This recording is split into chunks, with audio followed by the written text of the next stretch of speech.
സ്പെയിനിൽ കടലിൽ കുളിക്കാനിറങ്ങി കാണാതായ കൊല്ലം സ്വദേശിയായ യുവശാസ്ത്രജ്ഞൻ ജ്യോതിഷ് മരിച്ചു. കഴിഞ്ഞ ദിവസമാണ് മരണവിവരം വീട്ടുകാർക്ക് ലഭിച്ചത്. മൃതദേഹം നാട്ടിലെത്തിക്കാൻ അടിയന്തര സർക്കാർ ഇടപെടൽ നടത്തണം എന്നാണ് കുടുംബത്തിന്റെ ആവശ്യം. ജർമ്മനിയിൽ ഡെവലപ്മെന്റ് ബയോളജിയിൽ ഗവേഷക വിദ്യാർത്ഥിയായ ജ്യോതിഷ് ഈ മാസം 2-നാണ് ഒടുവിൽ കുടുംബവുമായി സംസാരിച്ചത്. സുഹൃത്തുക്കളുമൊത്ത് സ്പെയിനിൽ വിനോദയാത്രയ്ക്കെത്തിയതായിരുന്നു ജ്യോതിഷ്. സ്പെയിനിലെ അഗ്നിപർവ്വതം സ്ഥിതി ചെയ്യുന്ന ലാസ് പമാസ് ദ്വീപിലെ കടലിൽ കുളിക്കാനിറങ്ങവെയാണ് ജ്യോതിഷിനെ കാണാതായത്. ഒപ്പമുണ്ടായിരുന്ന റൊമാനിയൻ പൗരനെയും കാണാതായിരുന്നു. സംഘത്തിലുണ്ടായിരുന്ന അപകടത്തിൽ നിന്ന് രക്ഷപ്പെട്ട ജർമ്മൻ പൗരനാണ് പോലീസിനെ വിവരമറിയിച്ചത്.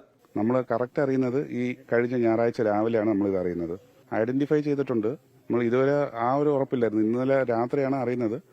നമ്മുടെ ആളുടെ ബോഡി തന്നെയാണെന്നുള്ളത് ഇന്നലെ രാത്രിയാണ് നമ്മൾ അറിഞ്ഞത്.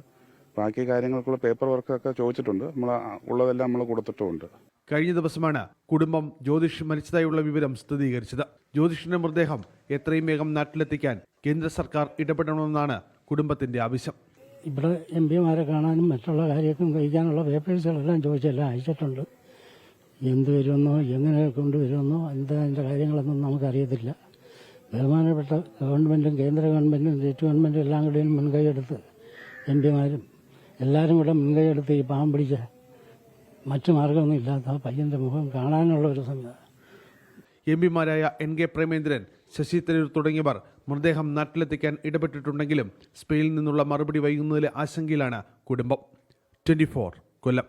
ലോകത്തെവിടെയായാലും ഏത് സമയത്തും 24 വാർത്തകളും ഓഗ്മെന്റഡ് റിയാലിറ്റി പാക്കേജുകളും എക്സ്പ്ലെയിനറുകളും വിശദമായി കാണാൻ ഞങ്ങളുടെ യൂട്യൂബ് ചാനൽ നിങ്ങൾക്ക് സബ്സ്ക്രൈബ് ചെയ്യാം.